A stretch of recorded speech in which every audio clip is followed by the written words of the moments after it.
dili dapat ang katawhan ang mahadlok sa panggamhanan.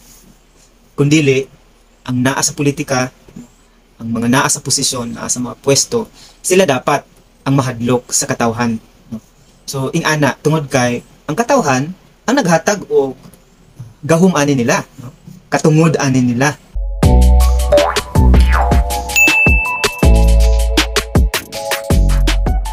Hello, maayong adlaw kaninyong tanan.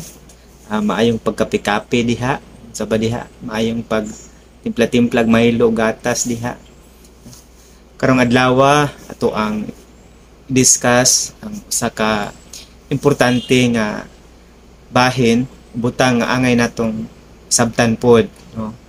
Ang atong bayani nga si Jose Rizal miingon nga ang kabag-uhan daw or change magikan daw kuno sa mga kung kinsa ang naa sa panggamhanan.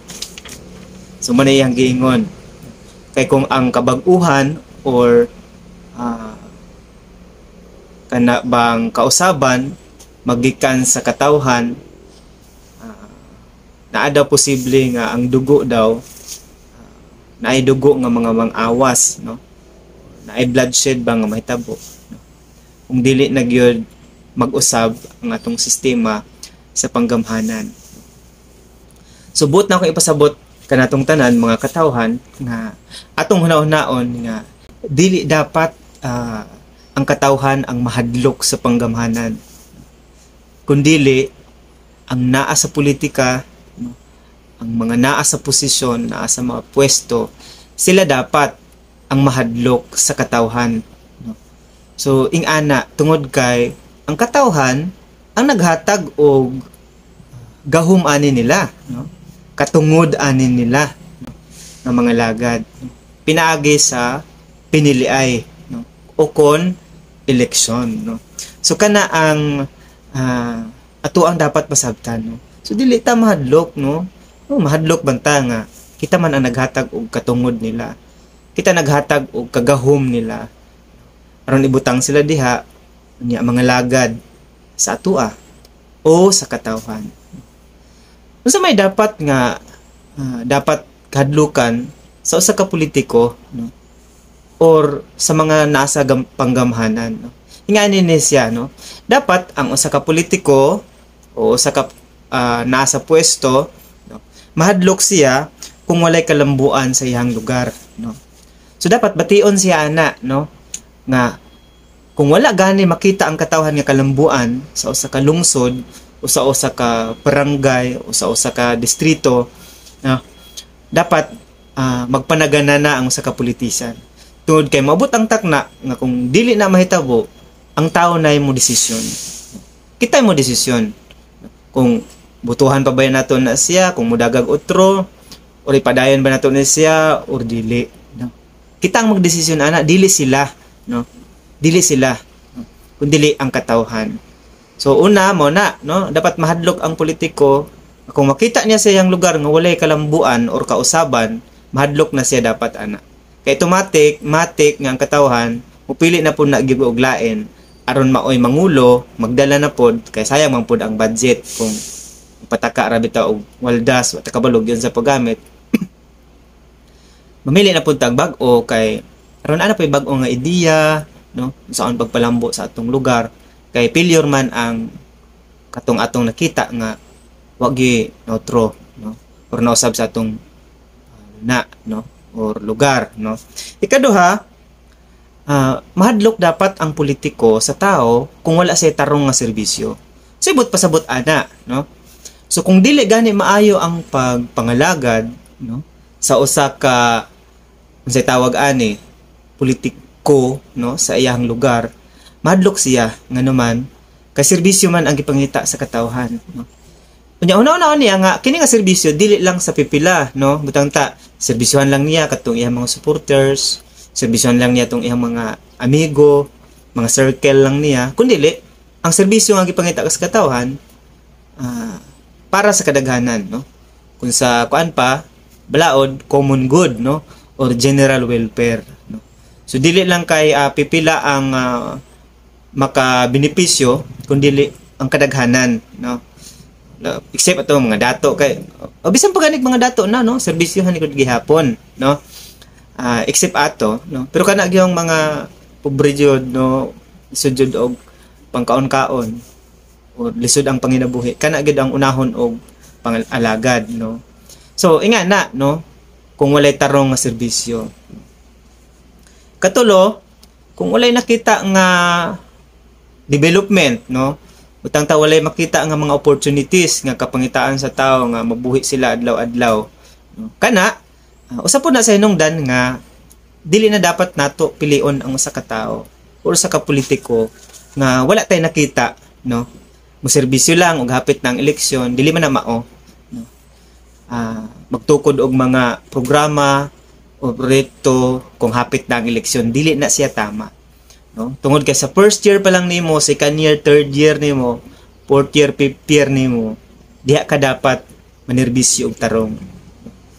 Ayaw nang hapit ng eleksyon ay pa ka magkitaw-kitaw, himo-himo dayon og mga unsa-unsa. Okay, dili na mo click sa tao. Ang mo click sa tao kanang kanunay, no? Gikan sa pasinugdanan kanunay nga serbisyo. Pero galing og kanang mo kitaw-kitaw ka nga politiko ay pa ka ng eleksyon na, hapit ng eleksyon dili na magsaler, no? Dili na magsaler. Tungod kay gipangita nga development sa katawhan kanang continuous no, padayon gikan pasugod no. Tingala na lang katawhan ay pa ni tumaw, ay pa ka nag-active pag lihok-lihok no nga humana no, hapit na ang eleksyon no. Then ikaupat, walay pang lantaw sa mga kabus no. Ako manggilistan kung ang politiko or ang panggamhanan walay paglantaw sa mga marginalized sector kining mga kabos no, nga basta man buto sa butaan ng kabos no, kung maghigda tulo ang balay no, buslot-buslot ang sin nya wala di tarong income no. Kung una-una nato na ay mga tao din nga matay mosinggit na lang sa kalisod unta kung pwede pa lang mosinggit no. Kana ang lantawon sa panggamhanan tungod kay kana sila ang mas nanginahanglan sa katilingban no? Tungod kay sakit kung ikaw ang amahan sa lungsod or amahan sa barangay ay sa bagay ang barangay gamay ra man gyud nag-budget no, ang dako-dako gyud og budget kining munisipyo no. Kung makita nimo no ang social welfare sa katawhan nga sa mga marginalized sector ngayong ana ayaw katulog no, pangita og paagi nga ma-relieve sila sa ilahang ka-destitute, ka-lisod, no? Kahigwaos. No? Kanang timan-an nimo isip sa kaka-politician because kanaon niya ang timan-an sa tao. No? Timan-an na nila. No? Ug kana nga pagtimaan hangtod sa hangtod na siya. Di ba na sila maghilom-hilom raman na dili man na ingon nga magsigtagaw taw. No? Kana sila mga katawhan na nagahunaw na sila sa hilom lang no. So kung ikaw politician hunaw-na daan no, ako galing wala na nimo nahatagi og pagtagad ay ang tumoy sa bullpen gyud unya ang magdesisyon dili kwarta ha, tungod kay ang tao kausara man mo dapat kwarta kay eleksyon dili na ingana no. Kana imong ihatag nga 3,000 o 5,000 o bitaw tag 20,000 kada isa ka tawo dili na magsaler no? Tungod kay isa ra man nakakananan mawala naman na diretso. Pero kung serbisyo nga tiunay magpadayon na siya hangtod sa hangtod na siya papahimuslan sa katawhan. And then lima, kung abusado no, abusado sa gahom ang usa ka politiko. Unsa man yung buto sabot nga abusado no?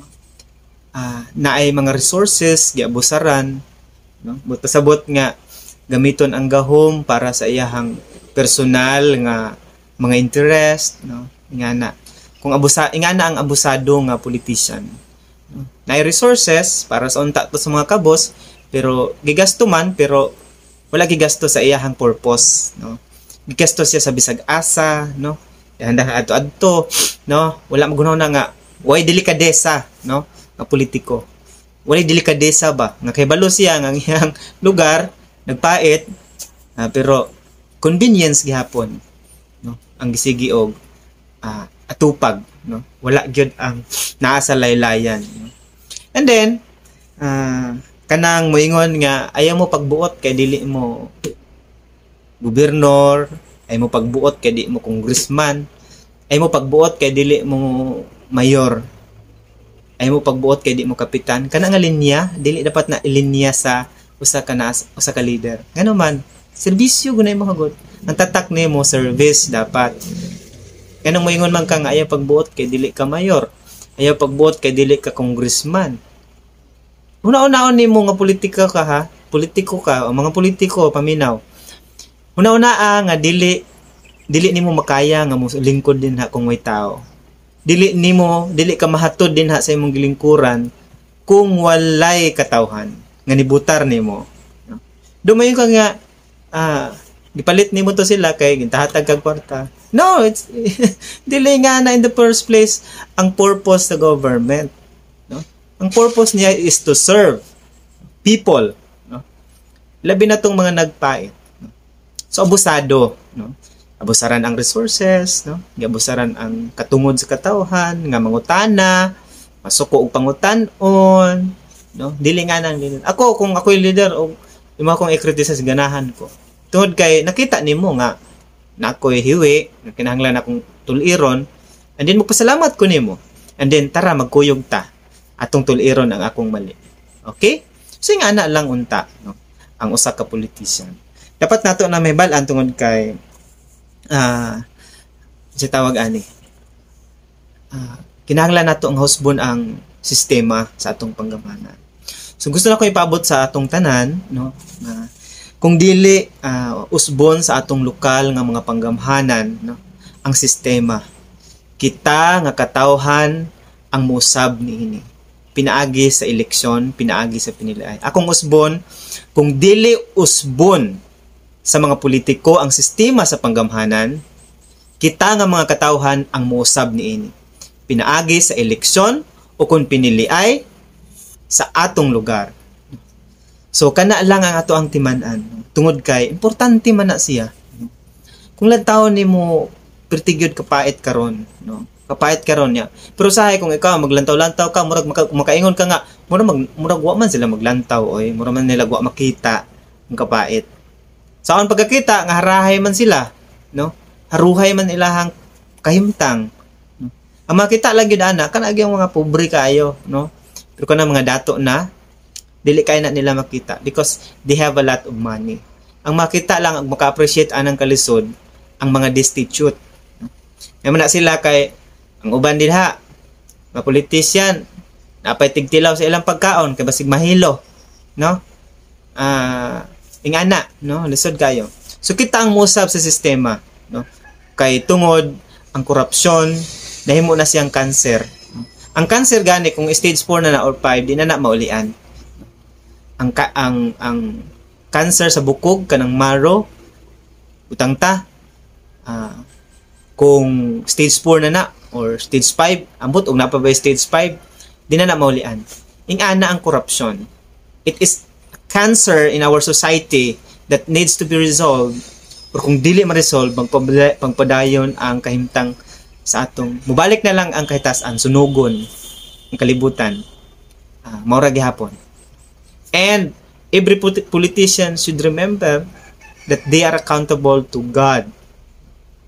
The power and authority that the people have given to them, no, in order for them to serve the people. No? And kana ang si tawag ani kinahanglan nato dumdumon. So karon akong isulti kung dili na gani unsaon nato pagsulbad sa sistema sa gobyerno. Una, dili na nato sila palingkuron sa pwesto. Nga na lang kasayon, no? Kung gani tayo nakita, tama na, no? Ngita na pud miglain kay mo na to imuha. Human na imuhang kuan sa termino ba or human na ang imuhang time nga gihatag namo sa imo aron pakita imong abilidad. Nya mao man to, di mangita na pud miglain. Singa na lang, no? Dili na nato sila suportaan. Kasi may tao nga magsitag suportaan ng korap nga tao. Saan nato saan paglambo sa atong lungsod or sa atong lugar, no? And then dili na nato sila ituboy, no? Dili na. Nya pinagi sa eleksyon atong ipakita nga wala na tagganahin nila. Eleksyon ang magbuot, no? Wala man na istorya, no? Pero mao na siya ang tingog sa katawhan na nagaingon dili na minimo, dili na miganahan. So nga na lang kasimple, no? And then bungkago nato ang ilang mga itom nga mga tinguha o kon political interest. So pinagi sa eleksyon, mabuntog nato ang ilahang mga personal interest, mabuntog nato ang ilahang mga itom nga mga tinguha. So ingana lang, no? Subot pasabot nga sa pagkakaron atong lantawon tungod kay ang kabag-uhan dapat magsumad na sa katawhan tungod kay wala na salig, no, ang katawhan sa panggamhanan kung dili nila usbon ang ilahang sistema, no? Kung mangurap manggaling unta mo, ayaw po kay ng pangka kaayo, no? Isabay ang komunidad. No? Kung kamo ning lambo mo, sabay ang komunidad kay para dili magmahay ang tao. Ayaw pod kaayo og palabii, no? Mo lang man akong isulti sa mga politiko, kung mangurap mo, no? Kung mangurakot mo, ayaw kaayo palabii, no? Tungod kay pigado ang katawhan, pigado ang komunidad, no? Kay pigado daghang mamatay no nga magmahay, no? Daghan ang mga matay nga mga katawhan nga magmahay sa ilang kahimtang, no? Tungod kay wala sila mahimo, no? Wala gyud sila mahimo tungod sa kakabus, no? Walay maabot gyud, no? Mao gani nga gibutang ng gobyerno diha kay aron na ay sistema nga maayo, aron maserbisyuhan ang katawhan. Kay musugot kag sa dili nagyoy mga tawo nga wala gyud sa unsa og kaskas, wa joy maabot. Kung naa man gani makaykay, pila ra pud taon. So kana lang ang gusto nako ipaabot nga kaninyo, daghan kayong salamat, no? Kini ang tingog sa taong butikmot, getting something out of nothing. Bye-bye.